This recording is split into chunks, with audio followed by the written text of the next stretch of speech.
Like, wouldn't it be cool if you didn't have to choose between eating and playing in a metal band?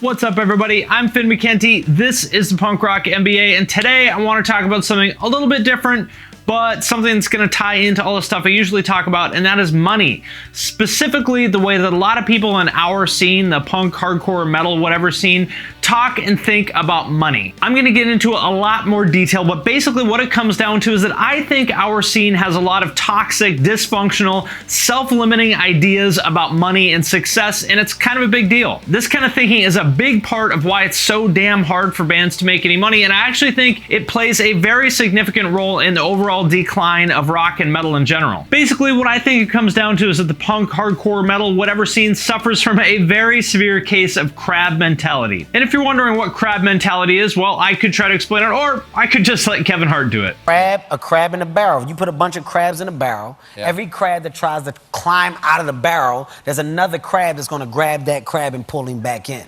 Eventually, no crabs can get out the barrel because they're all pulling each other back down because they're all trying to get to the top. No crab is helping. How do you not know that? Sounds familiar, right? Like if a band signs to a bigger label, if they get on a big tour, if they're on the cover of a bunch of magazines, we say that they were sellouts, that they used to be good, but now they suck. The label paid off the press to give them reviews, like whatever. Anything but, wow, congratulations, guys. You've worked really hard to get here. Like, I'm stoked for you, right? Anything but that. There's pretty much an endless list of examples of this, but just to use one that a lot of you guys are probably familiar with, Green Day, they came from the 90s Bay Area punk scene centered around the legendary venue 924 Gilman St. It's like the mecca of DIY punk in Northern California, basically, still around. And they were a huge part of that scene for years. One of the most popular bands there. They were tight with everybody, and everything was cool until they signed to Warner Brothers. As soon as they did that, they were banned from Gilman, like basically excommunicated from the whole scene, hated on by all the people who were supposedly their friends, all the people who supposedly supported them over the years. Now, all of a sudden, they got a little bit of success, and what happened? The crabs appeared and tried to drag them back into the bucket.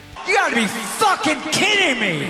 What the fuck? So when it comes to the crab mentality in music, what I think it comes down to is two fundamental beliefs. So I want to explicitly lay out those beliefs for you guys here so you can see exactly how toxic and illogical they are. Belief number one is that if you have any kind of success, if you made any money, then somehow you must be ethically compromised. That means labels and promoters only make money by screwing the bands, right? And therefore any band that signs with a big label is in bed with the enemy, and therefore they too are the enemy. And when a band blows up, it's not because of their talent or hard work, it's because of their industry connections, because their label paid off the press, because they ripped off some smaller band's ideas, or some other form of cheating to get ahead. You don't even have to work hard to become a recognized metal artist as of today because of the internet. And then the flip side of this is that if you're broke and unsuccessful, then you must be more ethical. Your hands are clean. So you may be a starving artist, but at least you have your ethics. I think that's about as incorrect a characterization of anything I've ever heard. And belief number two is that art cannot be both good and commercially successful, that these two things are at odds. So what this belief boils down to is that bands only get big by selling out and making terrible, shitty music that appeals to people with bad taste. So when a band starts to get some success, what do? We shit on them and we say the old stuff was better, because if it's less popular,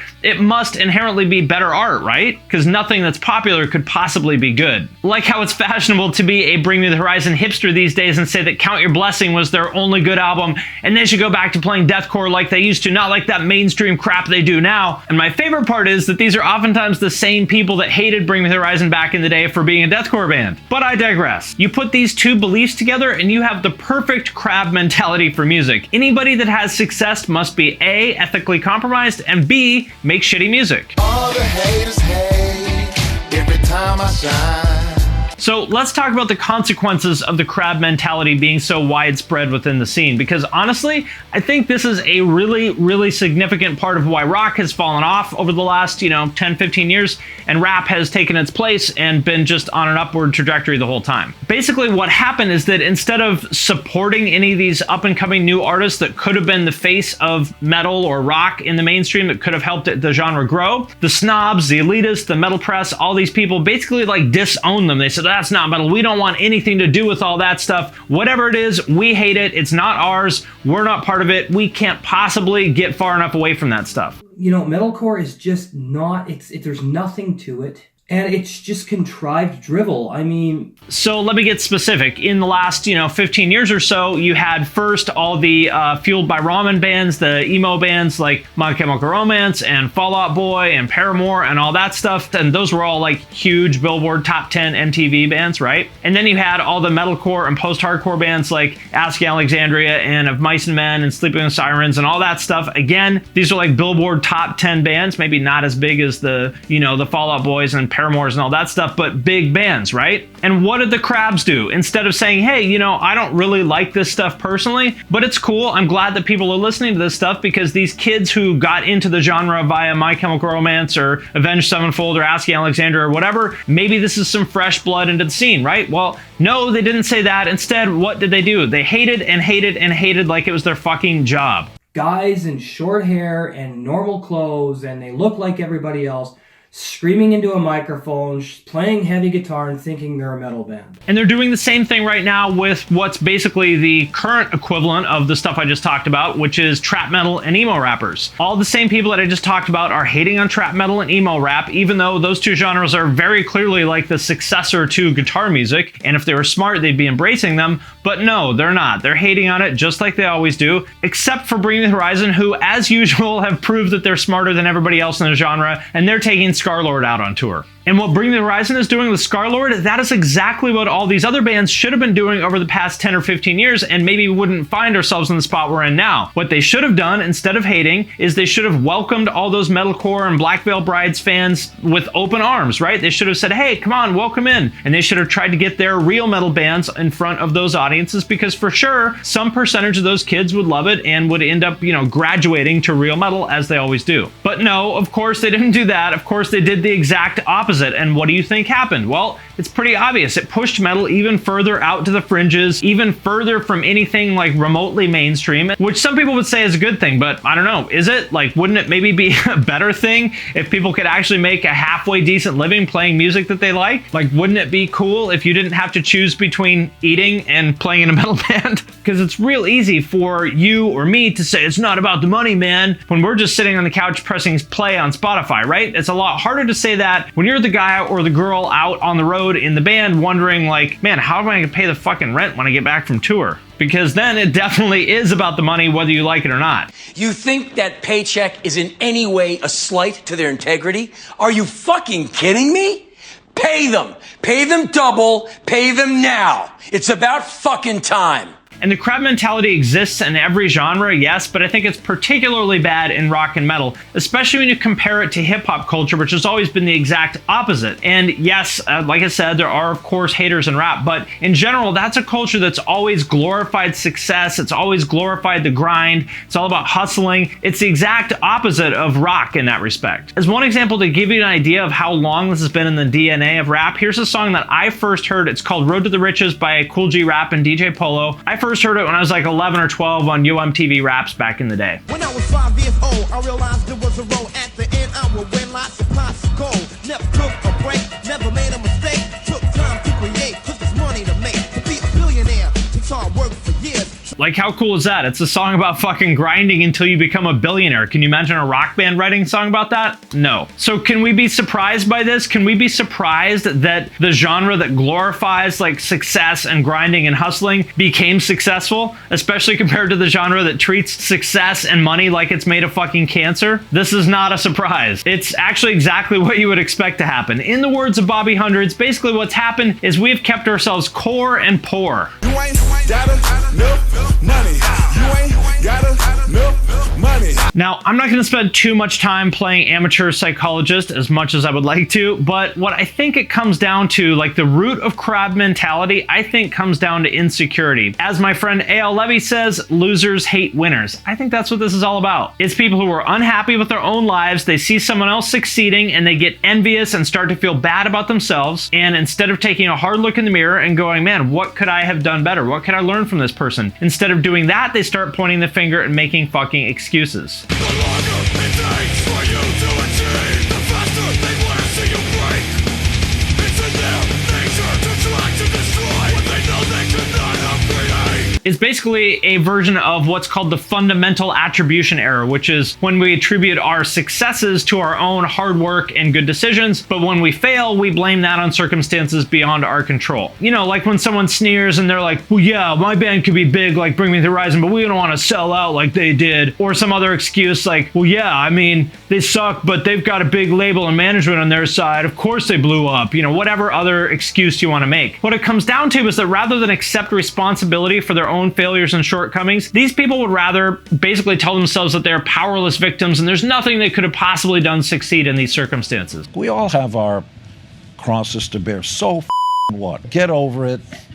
Cry over there. There's a puddle of water where everybody takes their turn. And I have to point out just like how little sense this makes and how it's all built on completely distorted thinking. So Bring Me the Horizon sucks because they sold out. But do I want my band to be as big as Bring Me the Horizon? Well, yeah, of course. But when I do it, it's not going to be selling out because of reasons. Doesn't make a lot of sense, right? Everywhere I go, it be a hater. But I can't see him, all I be seeing is the paper. So getting back to the original topic of this video, money, because I think money and success, it's a thing that most creatives don't really feel good about. Like they kind of want money and success, but they kind of don't want it because it feels gross and weird. So here's a few things that I realized about it as I got older and sort of changed my thinking. First of all, I think a lot of people say that they don't like money or they're not comfortable with money, but it's actually not money itself that makes them uncomfortable or that they dislike. What they don't like is greedy people and self-centered douchebags. And these are two separate things. Just decouple those because they're not the same thing. It may seem like they go hand in hand, but actually I don't think that they do. There's plenty of rich people that are very generous and helpful and humble that would do anything to help you out. And there's also plenty of poor people who are like greedy, self-centered, money-hungry fuckers that would be happy to stab you in the back for $1. And as a lot of you guys have probably experienced in the music scene, there's no shortage of DIY labels and promoters and bands and other people that will fuck you over in a heartbeat. So don't for a second think that like sketchy, shady behavior is by any means limited to rich people, because it is not. And then second, instead of looking at money as either this like weird, mysterious thing that you know is important, but you'll never ever understand, or some like yucky, gross thing that you hold at arm's length like a poopy diaper, think of it for what it is, which is just a means to an end. First of all, money is freedom. It's freedom from being worried. Freedom!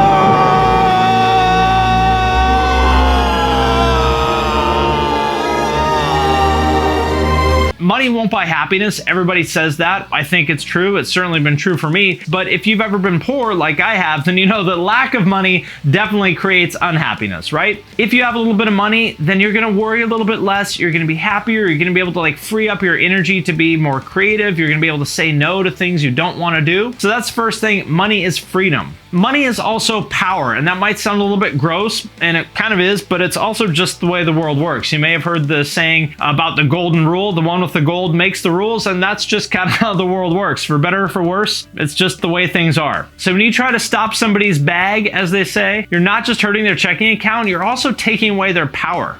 Don't let other people dictate your success. Money is also a tool that you can use to build things that will make a big positive difference in the world. Because remember, these things that are super important to like the scene infrastructure, like labels and venues and, you know, all that kind of stuff, like zines, websites, these are all businesses, and a business needs money in order to start, and a business needs to be profitable in order to stick around. And if you think about how helpful these things have been to the scene over the years, you know, like Gilman, like I talked about, Discord, Metal Blade, you know, whatever, you can go to CBGBs, you can go down the list and think of all these like super iconic, influential, like valuable businesses that helped the scene become what it is today. And if you think about it that way, then you understand that money is an incredibly important part of the scene. Again, whether you like it or not, you got to have money to do these things. Taking that energy to be negative, put that energy into yourself. Start building something. You ain't got time to talk about nobody if you get money. So remember, don't be that asshole crab that's trying to pull everybody back into the bucket.